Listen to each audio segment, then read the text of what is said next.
Meh, meh, meh.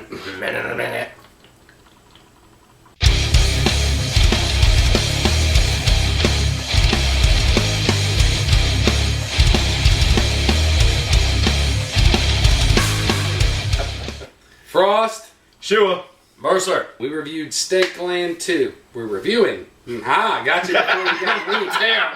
Got you before you got me. The Steakland 2, the Steaklander. We're just leaving it to Steakland 2. Right. Let's let Shua do his thing. This movie, both chronologically and literally and figuratively, takes place 6 years. I just want to say that 6 years after Jesus Christ, that's the first one.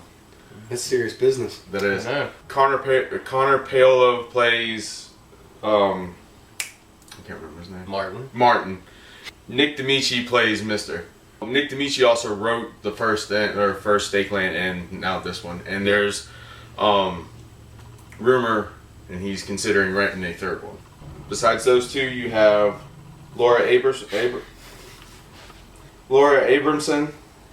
A.C. Peterson, and Stephen Williams, who was in Jason Goes to Hell. Creighton Duke. One of the best movie lines in the world. Popped me right in the theater, too. I'm going to say 2 words. And I want you to say the first thing that comes to your mind. Jason Voorhees. And Creighton Duke goes, well, that makes me think of a little girl in a pink dress putting a hot dog through a donut. No fucking sense, but I laughed my ass off. I digress. Please continue. That's it.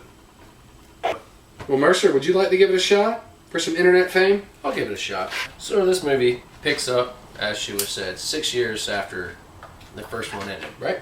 Yes. Yeah. Correctamundo. Martin, we find that he's settled down, he's got a family, he's got a wife, he's got a kid. They get murdered by the Brotherhood as reformed with a new leader called the Mother, who's kind of like a witch psychic type of a new breed of vampire. She's a vamp witch, or as the Bat called her, Fang Twat. Hey, it works. But he loses his family and he's forced out of his home, which is the New Eden, to the Badlands, and search for Mister to try to find her, kill her, get revenge. It's one of those movies that you can't really go too much in depth without giving. Yeah, you can't really fuck it. That's basically The gist of it is, Mister taught Martin in the first one. At the beginning of the second one, you learn that Mister left Martin because he's apparently now a man. And Martin loses his family, so he has to go find Mister because he's now on a mission, a revenge mission. I really had no complaints. It delivered the same way Steakland 1 did. Because this movie started out just as fucked up as the first one. Yeah. Doesn't it feel almost Walking Dead-ish? A little bit, yeah. Like where it drags, but in the end you don't care. Right. Well, Walking Dead drags like a motherfucker, and I do care sometimes. But the way they did it, it like created the world pretty well. Yeah. And the mood was very, this is just how we live now. You get a lot of character development in a short amount of time with little interaction between characters. Yeah. It's kind of like post-world after post-apocalyptic, where they're trying to rebuild like themselves now. The Brotherhood comes in with their new, Fang Twat leader, and because they're also looking for Mister. Everybody wants Mister because he's like the last hunter.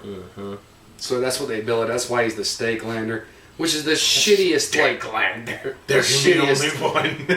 You're right. Yeah, it's like Martin hasn't been kicking wholesale ass this whole time. Right. But Mister's the last hunter.